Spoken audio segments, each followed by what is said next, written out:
வணக்கம் மக்களே. இந்த வீடியோல நம்ம சில பங்குகள் பற்றியான முக்கிய அப்டேட்ஸ் எல்லாம் டிஸ்கஸ் பண்ண போறோம். கூடவே ஐடி நிறுவனங்கள பற்றியும் இதுல நம்ம டிஸ்கஸ் பண்ண போறோம். அதுக்கு முன்னாடி ஜெனரல் மார்க்கெட் அப்டேட் நம்ம பார்ப்போம். இன்னைக்கு டேல நம்ம மார்க்கெட் ஒரு நல்ல பாசிட்டிவ் பெர்ஃபார்மன்ஸ போஸ்ட் பண்ணிட்டு இருக்கு. கரண்ட்டா நிஃப்டி 50 ஒரு 200 பாயிண்ட்ஸ் வரைக்கான ஏற்றத்த குடுத்திருக்கு. பேங்க் நிஃப்டி ஒரு 800 பாயிண்ட்ஸ் வரைக்கான ஏற்றத்த டெலிவர் பண்ணியிருக்கு. பேங்க் நிஃப்டி பொறுத்தவரைக்கும் இன்னைக்கு, அதுக்கப்புறம் நேத்து 2 நாளும் சேர்த்துனா இதுக்கு முந்தா நேத்து எந்த மாரியான ஒரு டவுன்ஃபால் இருந்ததோ அத அப்படியே பார்த்தீங்கன்னா, ரெக்கவர் பண்ணிருச்சு பேங்க் நிஃப்டி. சூப்பரான performance குடுத்திருக்கு.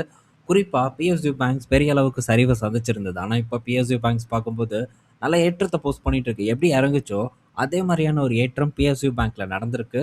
Canara Bank 4%, Bank of India 4.5%, Union Bank ஒரு 3.5% அப்படின்ட்டு அத்தன பிஎஸ்யூ வங்கி பங்குகளும் இன்னைக்கு இடையில நல்ல பெர்ஃபார்மன்ஸ குடுத்துட்டு இருக்கு. சேம் டைம் பிரைவேட் வங்கி பங்குகள் பார்க்கும்போதும், ஒண்ணும் சலிச்ச ஒரு பெர்ஃபார்மன்ஸ் குடுக்கல. அவனுங்களும் கிட்டத்தட்ட 1லிருந்து 1.5% வரைக்கான ஏற்றத்த குடுத்திருக்காங்க. ஆல்மோஸ்ட் இன்னைக்கு நம்ம மார்க்கெட் வைடா பார்க்கும்போது, நல்ல ஏற்றத்த பார்த்தீங்கன்னா டெலிவர் பண்ணிட்டு இருக்கு. ஸோ அடுத்தது ஐடி நிறுவனங்கள் தான். ஸோ நேத்து டிசிஎஸோட ரிசல்ட் வந்தது. ஸோ டிசிஎஸோட ரிசல்ட் பார்த்தீங்கன்னா, சம்பவம் ஆகல. சரித்திரம் ஆயிருச்சு அப்படின்னு தான் நம்ம சொல்லணும். இன்னைக்கு டேல ஒரு 3% வரைக்கான ஏற்றத்தெல்லாம் குடுத்தது. ஆனா இப்ப கரண்ட்டா ஒரு 1.5% வரைக்கான ஒரு ஏற்றத்த போஸ்ட் பண்ணிட்டு இருக்கு. மற்ற பங்குகள் இன்ஃபோசிஸ், விப்ரோ இதெல்லாம் பார்க்கும்போது இன்னைக்கு டேல 1 முதல் 2% வரைக்கான ஒரு ஏற்றத்த டெலிவர் பண்ணிட்டு இருக்கு. ஸோ ஐடி செக்டார் தப்பிச்சிருச்சு இந்த ரிசல்ட்ல அப்படின்னு தான் நம்ம வந்து சொல்லணும். ஓவராலா நல்ல பெர்ஃபார்மன்ஸ். ஆனா லார்ஜ் கேப்ப விடுங்க. லார்ஜ் கேப் நல்ல பெர்ஃபார்மன்ஸ குடுத்துட்டு இருக்கு. அதாவது அந்த லார்ஜ் கேப் எந்த அளவுக்கு ஏற்றத்த குடுக்க முடியுமோ, அதுதான் நல்ல பெர்ஃபார்மன்ஸ் அப்படின்னு நான் மென்ஷன் பண்றேன்.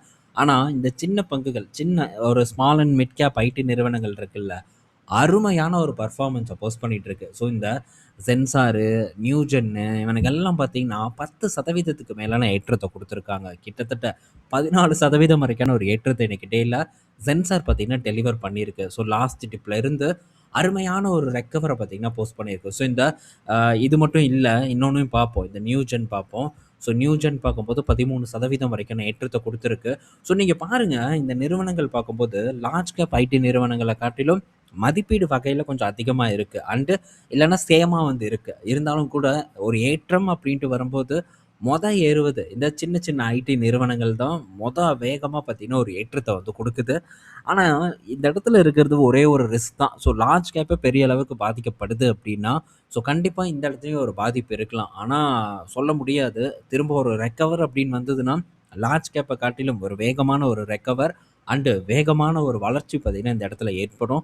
ஏன்னா, இங்க வந்து முதலீடு வந்து குவியும். ஸோ அப்படி முதலீடு குவியும்போது, பங்குகள் வந்து சின்ன நிறுவனம் தானே. ஸோ அதனால ஈஸியா வந்து அவங்களால ஏத்த முடியும். ஏன்னா, டிசிஎஸோட ப்ராஃபிட் அளவுக்கு கூட இவங்களுடைய மார்க்கெட் கேப் இல்ல. ஸோ அதனால இந்த நிறுவனத்த ஈஸியா பார்த்தீங்கன்னா, மேல் நோக்கி வந்து உயர்த்த முடியும் முதலீட்டாளர்களால.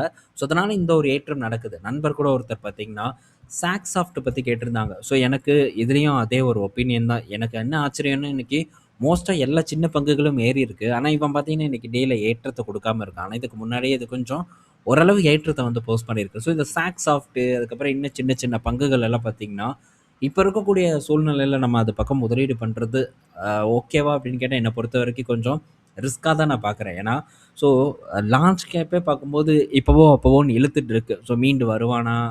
மீண்டு வருவதற்கான கெப்பாசிட்டி இருக்காங்கிறதெல்லாம் பார்த்து தான் நம்ம அது பக்கம் காலே வைக்கிறோம். அதே சமயத்தில இந்த மாரி சின்ன நிறுவனங்கள் பக்கம் நம்ம போகும்போது, பெரிய அளவுக்கான அழுத்தத்த ஃபேஸ் பண்றதுக்கான வாய்ப்பு இருக்கு. ரொம்ப பிரஷர வந்து நம்ம ஃபேஸ் பண்ணுவோம். ஸோ முதலீட்ட பொறுத்தவரைக்கும் ஒண்ணே ஒண்ணு நம்ம சிம்பிளா எடுத்துக்கணும். ஸோ இது மேபி வந்து ஏறுனா நல்ல ஒரு ஏற்றத்த குடுக்கும். Double the return multibagger ரிட்டர்ன கூட வந்து குடுக்கலாம். ஆனா ரிஸ்க் அப்படிங்கிறது ஒண்ணு இருக்கு. அந்த ரிஸ்க் தான் நமக்கு ரொம்ப முக்கியம்.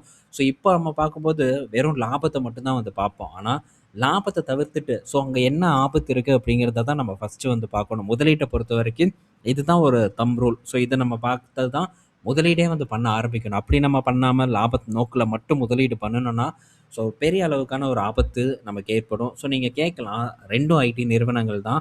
ஸோ 2லயுமே வந்து ரிஸ்க் இருக்கு.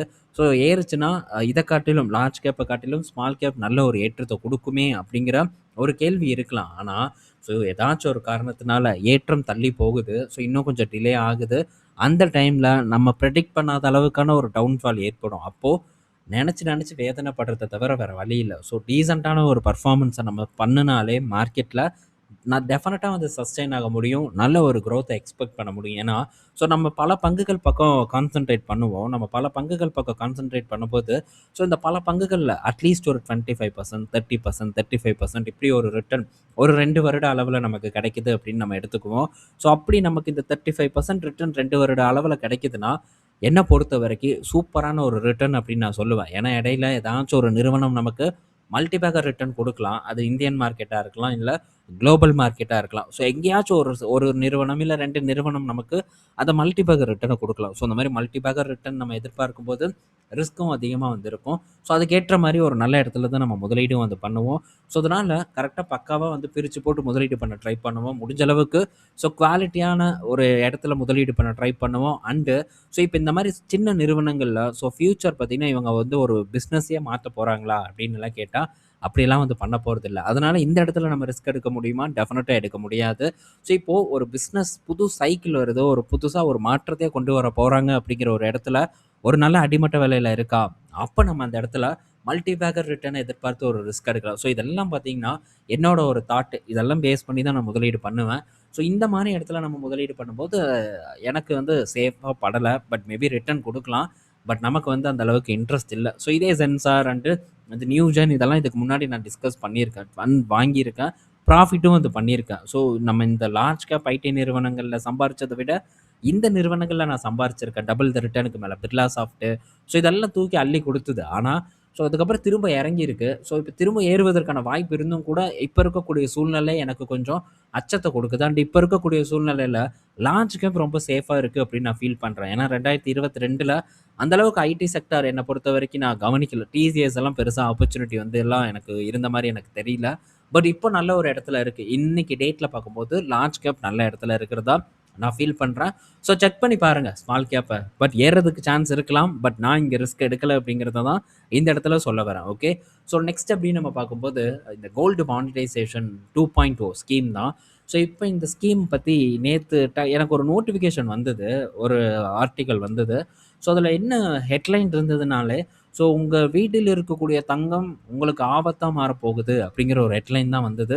உங்க தங்கத்த அரசாங்கம் புடுங்க போறாங்க அப்படிங்கிற ஒரு ஹெட்லைன போட்டு ஒரு செய்தி வந்தது. சரி என்னடா இது அப்படின்னு சொல்லிட்டு போய் படிச்சு பார்த்தேன். ஸோ வீட்ல இருக்கக்கூடிய கோல்ட பார்த்தீங்கன்னா, பேங்க்ல நம்ம வந்து ஸோ நீங்க வச்சுக்கோங்க, வச்சுருங்க. நாங்க வந்து திருப்பி வாங்கிக்கிறோம் அப்புறமா. ஸோ அப்படிங்கிற ஒரு பிளான் தான் இந்த பிளான். ஸோ இதுக்கு ஒரு 2.5% வரைக்கும் அந்த பாண்டுக்கு குடுத்த மாரியான ஒரு வட்டி குடுக்கிறதாவும் தகவல் வந்திருக்கு. இன்னும் வரக்கூடிய 2, 3 வாரங்கள்ல இந்த திட்டம் வந்து அறிமுகப்படுத்த போறதாவும் தகவல் வந்திருக்கு. ஸோ ஒன்ஸ் வந்து மெச்சூரிட்டி ஆனதுக்கப்புறம் நமக்கு தங்கமாவோ, நம்ம தங்கத்தையே குடுப்பாங்க. அப்படி இல்லைன்னா, ஸோ இந்த பணமா வந்து குடுப்பாங்க. அப்ரிஷியேட் ஆனதுக்கு அப்படிங்கிற மாரி தான் இந்த திட்டம் இப்போதைக்கு சொல்லியிருக்கு. ஸோ இது வந்து ஜஸ்ட் ஒரு முன்னோட்டமா தான் நம்ம பார்க்குறோம். ஆனா, ஸோ நாங்க வந்து எல்லா தங்கத்தையும் சும்மாவே புடுங்கிருவோம். கவர்மெண்ட் வந்து எல்லார் வீட்ல இருக்கக்கூடிய கோல்ட எடுத்துரும் அப்படின்ட்டு போட்டு கெளப்பி விடுறானுங்க. இவனுங்க இஷ்டத்துக்கு பார்த்தீங்கன்னா, வாய்க்கு வந்ததெல்லாம் பேசுறானுங்க. ஸோ நான் கவர்மெண்ட் இந்த திட்டத்த கொண்டு வந்திருக்காங்க. பிடிச்சா நீ போய் பணம் நகைய அங்க குடுக்க போற. ஸோ புடிக்கலையா, நகைய நீ வீட்லயே வைக்க போற. அவன் என்ன வீடு புகுந்து வந்து எல்லாரோட நகையும் வந்து தூக்குறானா? ஸோ அப்படி தூக்குனா கொந்தளிக்கிறதுக்கான அ ஒரு இது இருக்கு. ஸோ ஒரு நியாயம் இருக்கு. ஆனா, அந்த மாரி எதுவுமே இல்லாதப்ப எதுக்குடா கொந்தளிக்கிறீங்க? ஸோ ஒரு பெய்டு குரூப் பார்த்தீங்கன்னா, இந்த மாரியான விஷயங்கள தொடர்ந்து பார்த்தீங்கன்னா, பண்ணிட்டே தான் வந்துட்டு இருக்காங்க. ஸோ அதில ஒரு இதா தான் நான் வந்து பார்க்குறேன். ஸோ மேபி இவனுங்க வந்து கவர்மெண்ட் நீ கட்டாயம் உன் வீட்ல இருக்கக்கூடிய தங்கத்த வந்து எனக்கு குடுக்கணும் அப்படின்னு சொன்னா, 100% தப்பு. ஸோ அப்படி சொன்னா பெரிய அளவுக்கான போராட்டம் வெடிக்கும். எவனும் 1 கிராம் கூட கொண்டு போய் வைக்க மாட்டான். ஸோ அது டெஃபினட்டா தப்பு. ஆனா உங்களுக்கு விருப்பம் இருந்தா கொண்டு வந்து வைங்க அப்படின்னு சொல்றதுல எந்த தவறும் இல்லைன்னு தான் நான் பார்க்குறேன். ஸோ இதுக்கு டாக்ஸ் ரெடம்ப்ஷன் இருக்கு. ஆனா என்ன 2.5% தான் தரான். அதுலலாம் ஒண்ணும் வந்து நமக்கு கிடைக்க போறதில்ல. ஸோ அதே மாரி பார்த்தீங்கன்னா, தங்கத்த அங்க வைக்கிறதும் நம்மளுடைய விருப்பம். ஸோ வைக்காம நம்ம அடமானம் வச்சு அந்த பணத்த கூட நம்ம பிசினஸ்க்கு யூஸ் பண்ணலாம். ஸோ இதெல்லாம் வந்து அறிவு இருக்கிறவன் ஆராய்ந்து தான் வந்து முடிவெடுப்பான். அறிவில்லாதவன், ஐயோ! கவர்மெண்ட் புடுங்கிருவான். உன் தங்கத்த எடுத்துருவான். இனி தங்கத்துல முதலீடு பண்றது ஆபத்து அப்படின்ட்டு கண்ணா பின்னான்னு தம்ப்நெயிலு, அதுக்கப்புறம் வாய்க்கு வந்த வார்த்தைகள், அதுக்கப்புறம் எல்லா இடத்துலயுமே போட்டு கிழின்னு கிழிச்சிட்டு இருக்கானுங்க. பட் உண்மை என்ன அப்படிங்கிறத நம்ம ஆராய்ந்து பார்க்கும்போது தான் தெரியும். ஸோ ஆராய்ந்து பார்த்து எந்த ஒரு முடிவையும் நம்ம எடுக்கணும் அப்படிங்கிறது தான் என்னோட ஒரு கருத்து. ஸோ நெக்ஸ்ட் இந்தியன் பேங்கோட ரிசல்ட் வந்திருக்கு. நல்ல ஒரு பெர்ஃபார்மன்ஸ போஸ்ட் பண்ணியிருக்காங்க இந்தியன் பேங்க் இந்த காலாண்டுல. ஸோ காலையிலேயே வந்து ரிசல்ட்ட குடுத்தது கொஞ்சம் சர்ப்ரைஸா தான் இருக்கு. காலையில இல்ல, ஒரு 12 மணி 12:30 மணிக்கு வந்து குடுத்துருக்காங்க. ஸோ இப்போ இந்த காலாண்டுல இவங்களுடைய நெட் ப்ராஃபிட் பார்க்கும்போது 10% வந்து உயர்ந்திருக்கு. 3273 கோடி ப்ராஃபிட்டா போஸ்ட் பண்ணியிருக்காங்க. அதே நேரத்துல நெட் இன்ட்ரெஸ்ட் இன்கம் பார்க்கும்போது 17% உயர்ந்திருக்கு. ஆப்பரேட்டிங் ப்ராஃபிட் 16% உயர்ந்திருக்கு. புரொவிஷன் பாருங்க 73% உயர்ந்தும் கூட லாபம் 10% உயர்ந்திருக்கு. ஆனா போன காலாண்டு கூட கம்பேர் பண்ணும்போது புரொவிஷன் வந்து ஒரு 2.5% வந்து குறைஞ்சிருக்கு. பட் ஓவராலா பார்க்கும்போது ஒரு ஹெல்த்தியான பர்ஃபார்மன்ஸை இந்தியன் பேங்க் இந்த காலாண்டுல ரெஜிஸ்டர் பண்ணியிருக்காங்க. அசெட் குவாலிட்டி பக்காவா வந்திருக்கு. ஸோ ஆல்மோஸ்ட் எல்லா செக்மெண்ட்லயும் இந்தியன் பேங்க் பார்த்தீங்கன்னா ஒரு நல்ல பர்ஃபார்மன்ஸை கொடுத்துருக்கிறது ஒரு ஆச்சரியத்துக்குரிய ஒரு விஷயம் தான். ஸோ இவங்க ரொம்ப நாளாவே நல்லா பர்ஃபார்ம் பண்ண ஆரம்பிச்சுட்டாங்க. ஸோ இந்த இந்தியன் பேங்க் நான் பலமுறை சொல்லியிருக்கேன். எனக்கு பர்சனலா இந்த பேங்க்க பிடிக்காது. அதனால இந்த இடத்துல எனக்கு ஒரு முதலீட்டு பார்வையே வரல அப்படின்ட்டு. ஆனா இந்த இந்தியன் பேங்க் இன்னைக்கு டேல 8% ஏறி இருக்கு. ஸோ திரும்ப பார்த்தீங்கன்னா, நல்ல ஒரு ரெக்கவர போஸ்ட் பண்ணிட்டு இருக்கு இந்த இந்தியன் பேங்க். பார்க்கும்போது தெரியுது. இதுக்கு முன்னாடி ஆல்மோஸ்ட் 1000 கிட்ட போயிட்டு, அதுக்கப்புறம் ஒரு சரிவ குடுத்து, இப்ப திரும்ப பார்த்தீங்கன்னா, ஒரு ரெக்கவர போஸ்ட் பண்ணிட்டு இருக்கு. இன்னைக்கு ரிசல்ட்ட முன்னிட்டு மட்டும் கிட்டத்தட்ட 8% வரைக்கான ஏற்றத்த போஸ்ட் பண்ணியிருக்கு. ஸோ நல்ல பெர்ஃபார்மன்ஸ குடுத்திருக்கு. ஸோ மற்ற பிஎஸ்யூ பேங்க்ஸ நம்ம வந்து தொடர்ந்து ஃபோக்கஸ் பண்ணுவோம். அதாவது ஆ இது பண்ணுவோம், ஃபாலோ பண்ணுவோம். ஸோ என்னைக்காச்சும் ஒரு நல்ல சான்ஸ் கிடைக்கும்போது, இந்த கவர்மெண்ட்டா ஐயோ வேணாம்ப்பா அப்படிங்கிற மாரிலாம் இருந்தோம்னா, கண்டிப்பா நம்மளால பணம் சம்பாரிக்க முடியாது. ஸோ கவர்மெண்ட்டோ, பிரைவேட்டோ நமக்கு எங்க சான்ஸ் இருக்கோ அந்த இடத்துல போய் நம்ம உட்காருவது தான் நம்மளோட கடமையா வந்து இருக்கணும். அத விட்டு போட்டு ஐயோ கவர்மெண்ட்டா இது வேண்டவே வேண்டாம் அப்படின்ட்டுலாம் வந்து நம்ம போகுறது ரொம்ப தவறு. ஸோ அதே மாரி நேத்து இந்த mutual fund SBI mutual fund அந்த பிளான பத்தி நம்ம பேசிட்டு இருந்தோம். ஸோ பலரும் பார்த்தீங்கன்னா சொல்லியிருந்தாங்க. ஆமாங்க அவங்க அந்த மாரிலாம் பண்ணிட்டு இருக்காங்க. ஸோ மியூச்சுவல் ஃபண்ட்ஸ பார்த்தீங்கன்னா கஸ்டமருக்கு வந்து குடுக்குறாங்க. நான் கூட அதில 2000 இன்வெஸ்ட்மென்ட் பண்ணி லாபத்தெல்லாம் வந்து பார்க்குறேன் அப்படின்ட்டுலாம் கமெண்ட் பண்ணியிருந்தாங்க. ஓகே. பட் நான் ஸ்டில் பேங்க்குக்கு போயிட்டுருக்கேன். எனக்கு அந்த எக்ஸ்பீரியன்ஸ் இல்ல. ஸோ அதனால வந்து எனக்கு தெரியல. மேபி சில பேருக்கு வந்து உங்களுக்கு பிரான்ச் வந்து பேசியிருக்கலாம். பட் எனக்கு அந்த மாரி எதுவுமே மியூச்சுவல் ஃபண்ட்ல பண்றீங்களா? என்ன ஏது அப்படின்ட்டுலாம் என்கிட்ட வந்து கேட்டதில்ல. ஸோ அ டெபாசிட் மட்டும் பண்ணுங்க அப்படின்னு வேணா நெறைய டைம் வந்து சொல்லியிருக்காங்க. ஏன்னா அக்கவுண்ட் டிரான்சாக்ஷன் அக்கவுண்ட்ல இருக்கக்கூடிய ஃபண்ட்ஸ் எல்லாம் பார்க்கும்போது ஆட்டோமேட்டிக்கா நமக்கு இந்த டெபாசிட் பற்றியான கால்ஸ் வரும். பட் இந்த மாரி மியூச்சுவல் ஃபண்ட்ஸ்ல பண்ணுங்க அப்படின்ட்டு எனக்கு வந்து சொல்லல அவங்க. ஆனா இதுக்கு முன்னாடி நான் HDFC பேங்க் போம்போது, அங்க வந்து எனக்கு சொல்லியிருக்காங்க. ஸோ நீங்க HDFC பேங்க்ல வந்து நாங்க இந்த பிளான் வச்சிருக்கோம் மியூச்சுவல் ஃபண்டு. இதுல நீங்க போட்டீங்கன்னா இத்தன லாபம் வரும் அப்படின்ட்டுலாம் எக்ஸ்ப்ளைன் பண்ணியிருக்காங்க. ஸோ மேபி என் பிரான்ச் பண்ணியிருக்க மாட்டாங்கன்னு தான் நான் நெனைக்கிறேன். ஸோ நல்ல இனிஷியேட்டிவ் தான். ஸோ பண்ணி கஸ்டமர் இழுத்தா ஓகே தான். பட் எந்த அளவுக்கு போவாங்க அப்படிங்கிறது எனக்கு தெரியல. ஸோ எந்த அளவுக்கு வந்து கிளையண்ட்ஸ இழுப்பாங்க. பட் ரொம்ப பெரிய அளவுக்கு இழுக்க முடியுமாங்கிறது என்ன பொறுத்த வரைக்கும் சந்தேகம் தான். இன்னும் சில பேர் முதல்ல வந்து அவன கரெக்ட்டா கஸ்டமர் சர்வீஸ் குடுக்க சொல்லுங்கிறாங்க. பட் இப்போ உண்மைய சொல்ல போனோம்னா கஸ்டமர் சர்வீஸ் அப்படியே சேஞ்ச் ஆயிருச்சு. இதுக்கு முன்னாடி நம்ம போய் எஸ்பிஐல ஏதாச்சும் ஒண்ணு கேட்டா, எஸ்பிஐன்னு இல்ல, ஏதாச்சும் ஒரு பிஎஸ்யூ பேங்க் எடுத்துக்கோங்க. போய் நம்ம கேட்டோம்னா, அங்க போய் பாருங்க அப்படின்பாங்க. அவன போய் கேட்டா, அங்க போய் பாருங்கன்பானுங்க. இதே தான் மாத்தி மாத்தி நம்மள ஃபுட்பால் ஆடிட்டு இருப்பானுங்க. ஆனா இப்போ வாங்க, உட்காருங்க, என்ன வேணும் அப்படின்ட்டு நல்ல ஒரு சேவைய வந்து ப்ரொவைட் பண்ணிட்டுருக்காங்க. ஸோ கண்ண மூடிட்டு நம்ம வந்து அவங்க நல்லா பண்றதில்ல அப்படின்னு சொல்ல முடியாது. மேபி ஏதாச்சும் ஒரு வயசானவங்க இருக்கக்கூடிய பிரான்ச்ல இந்த மாரி நடக்கலாம். ஏன்னா அவங்க தான் பாரம்பரியமா எஸ்பிஐய வந்து கட்டி ஆண்டுட்டு இருக்காங்க எம்ப்ளாயீஸ்.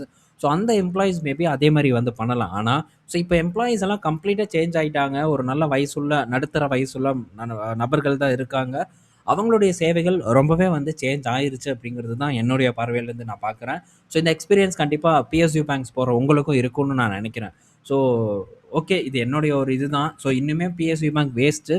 ஏதாவது ஒண்ணு சொன்னா சொல்லிட்டு போய்க்கோங்க. அடுத்தது ஜேகே டயர் கிட்ட இருந்து என்ன ஒரு அப்டேட்னா, ஸோ அவங்க வந்து அவங்களுடைய அவங்க ப்ராடக்ட் பிரைஸ 11லருந்து 13% வரைக்கும் உயர்த்த போறதா சொல்லியிருக்காங்க. ஸோ இது எல்லா நிறுவனங்களும் பண்ணிட்டு தான் இருக்காங்க. ஏன்னா ரா மெட்டீரியல் காஸ்ட் வந்து உயருது. உயரலைனாலும் நாங்க உயருதுன்னு சொல்லி ஏத்துவோம் அப்படின்னா, இப்போ இந்த மாரியான விலை உயர்வுகள் நடந்துட்டு இருக்கு. ஏன்னா, போன ரிசல்ட் வரும்போது raw material cost, rubber cost எல்லாம் கொஞ்சம் மாடரேட்டா இருக்குன்னு தான் டயர் கம்பெனி சொல்லியிருந்தாங்க. இப்போ வந்து உயருது அப்படிங்கிறாங்க. So okay. நீ சொல்ட்ட, ஏத்திட்டு போடா அப்படின்னு தான் நம்ம விட முடியும். ஸோ ஏத்துறது நிறுவனத்த பொறுத்தவரைக்கி லாபம் தான். பட் ஏறுற பிரைஸ் எப்பவுமே இறங்காது. ரா மெட்டீரியல் காஸ்ட் இறங்குனா இவனுங்க வந்து பிரைஸ கம்மி பண்ண போறானுங்களா? பண்ண மாட்டானுங்க. அவனுங்க பாட்டுக்கு அதே விலைக்கு தான் விக்க போறாங்க. இதுன்ட்டு இல்ல. எந்த தொழிலா இருந்தாலும் சரி, பக்கத்துல இருக்கக்கூடிய டீ கடையிலருந்து எந்த ஒரு விஷயமா இருந்தாலும் சரி, பொருள் ஏறுது, இறங்குது அதெல்லாம் 2வது. அந்த ரேட்டுக்கு ஏற்ற மாரி பண்ண முடியாது. ஒருக்கா விலை ஏத்திட்டாங்களா அவ்வளதான். விலை திரும்ப இறங்குறதுக்கான பாசிபிலிட்டீஸ் இல்லவே இல்ல. ஆனா விவசாய பொருட்கள்ல மட்டும் இந்த மாரியான ஒரு விலை ஏற்ற இறக்கம் வந்து இருக்கும். ஸோ இது கவர்ன்மெண்ட் தலையீடுனால இருக்கும்னு நான் நெனைக்கிறேன். அடுத்தது ஸோ டாடா கிட்ட இருந்த அப்டேட்டு 27,000 கோடி டாட்டாவோட செமிகண்டக்டர் பிளான்ட்டுக்கு கிட்டத்தட்ட 14,000 கோடி பார்த்தீங்கன்னா, இன்சென்டிவ்ஸா கவர்மெண்ட் கிட்ட இருந்து வருது. ஸோ எவ்வளோ பெரிய விஷயம் கிட்டத்தட்ட பாதிக்கு மேல. ஸோ அவங்க இன்வெஸ்ட்மென்ட் பண்ணக்கூடிய அந்த பிளான்ட்டோட மொத்த செலவுல பாதிக்கு மேல பார்த்தீங்கன்னா, இன்சென்டிவா கவர்மெண்ட் கிட்ட இருந்து மட்டுமே நிறுவனம் வாங்குறாங்க. ஸோ இதுதாங்க ஒரு புத்திசாலித்தனமான ஒரு பிசினஸ் அப்படின்னு சொல்றது. ஏன்னா, ஸோ இந்த மாரி கிடைக்கக்கூடிய இன்சென்டிவ்ஸ கரெக்ட்டா பயன்படுத்துறது மிகப்பெரிய ஒரு ஆப்பர்ச்சுனிட்டி அப்படின்னு நம்ம சொல்லலாம். அத பயன்படுத்தி அவங்களுடைய பிசினஸ் லாங் டெர்ம்ல ஒரு மிகப்பெரும் வளர்ச்சிய குடுக்கும். ஆனா, இதுக்கு கவர்மெண்ட்டோட சப்போர்ட் எந்த அளவுக்கு இருந்திருக்கு அப்படிங்கிறத நம்ம கண்டிப்பா மறந்துருவோம். ஸோ, அந்த குரூப்ப பற்றி மட்டும் தான் நம்ம பேசுவோம். அதே மாரி இவ்வளோ பெரிய ஒரு விஷயத்த நம்ம பண்றதுக்கு எல்லாத்தாலயும் பண்ண முடியாது. கண்டிப்பா அதுக்கு பேக் பண்ணக்கூடிய ஒரு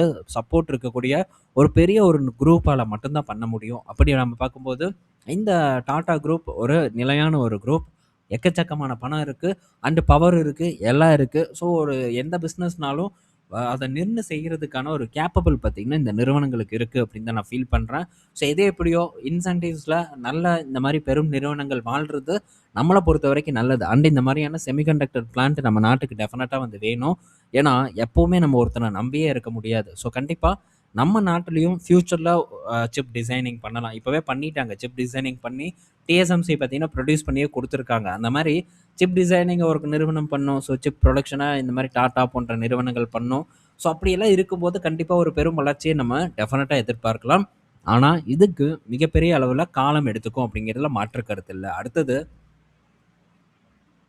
ஸோ ஓஎன்ஜிசி கிட்ட இருந்து ஒரு அப்டேட் வந்திருக்கு. கிட்டத்தட்ட ஒரு 1.7 மில்லியன் மெட்ரிக் டன்ஸ் அளவுக்கான க்ரூட் ஸ்டோரேஜ வந்து உருவாக்க போறதா ஒரு அப்டேட் வந்து குடுத்துருக்காங்க. ஸோ எதுக்குன்னா, ஏதாச்சும் ஒரு அவசர காலத்துக்கு இந்த மாரி க்ரூட் தட்டுப்பாடு ஏற்படாம இருக்கிறதுக்கு, ஸோ இந்த விஷயத்த வந்து பண்றதா ஒரு தகவல் வந்து கிடைச்சிருக்கு. ஸோ பெரிய ஒரு முதலீடு பண்றாங்க. மேங்களூர் ரிஃபைனரி கிட்ட தான் வந்து இது பண்றதாவும் தகவல் வந்து கிடைச்சிருக்கு. ஸோ இது ஒரு பெரிய ஒரு நல்ல செய்தியா வந்து பார்க்கப்படுது. பட் என்னைக்கு இது முடியும் அப்படின்ட்டுலாம் நமக்கு உறுதியா தெரியாது. அடுத்தது விக்ரம் சோலார் கிட்ட இருந்து அப்டேட் 15,000 கோடி பார்த்தீங்கன்னா, நம்ம தமிழ்நாட்டுல இவங்க திருநெல்வேலியில ஒரு பெரும் முதலீடு வந்து பண்றாங்க. ஸோ இந்த BESS ப்ராஜெக்ட்டுக்காக 5 ஜிகாவாட் ஹவர் கெப்பாசிட்டி இருக்கக்கூடிய ஒரு ஃபெசிலிட்டிய விக்ரம் சோலார் பார்த்தீங்கன்னா அமைக்க இருக்கிறாங்க. இது பெரிய ஒரு பாசிட்டிவான நியூஸ். ஆனா, விக்ரம் சோலார நண்பர்கள் கேட்டுட்டு இருக்காங்க. ஸோ விக்ரம் சோலார் பற்றி பேசுங்க அப்படின்ட்டு. ஸோ அது பேசுறதுக்கெல்லாம் நம்ம இப்போதைக்கு வந்து அந்த அளவுக்கு வந்து வேண்டாம் அப்படின்னு நான் எக்ஸ்பெக்ட் பண்றேன். ஏன்னா இத விட பெட்டரா இருக்கு. ஸோ அந்த பெட்டர் ஆப்பர்ச்சுனிட்டிய கூட நம்ம ஃபாலோ பண்ணலாம். வாரி இருக்காங்க. அண்ட் பிரீமியர் இருக்காங்க. ஸோ இவங்கலாம் பார்க்கும்போது இன்னும் கொஞ்சம் பெட்டரா இருக்கு. பட் இந்த நிறுவனம் நல்லா கரெக்ட் ஆயிருக்கு. ஸோ அதனால கூட நண்பர்கள் கேட்கலாம் அப்படின்னு நான் நினைக்கிறேன். ஸோ நான் செக் பண்ணி பார்க்குறேன். செக் பண்ணிட்டு இதில இருக்கக்கூடிய ஃபியூச்சர் ஆப்பர்ச்சுனிட்டீஸ் எல்லாம் நம்ம பார்த்துட்டு, எந்த அளவுக்கு ஒரு வளர்ச்சி இருக்கும் அப்படிங்கிறதெல்லாம் நம்ம ஸ்டடி பண்ணிட்டு, அதுக்கப்புறமா இத பற்றி திரும்ப நம்ம டீட்டெயில்டா டிஸ்கஸ் பண்ணலாம். ஓகே. ஸோ இந்த வீடியோல பல இன்ஃபர்மேஷன் நம்ம பார்த்துருப்போம். பயனுள்ளதா இருக்கும் அப்படின்னு நான் நினைக்கிறேன். ஈவினிங் நம்ம இன்னொரு வீடியோல மீட் பண்ணுவோம். பாய் மக்களே.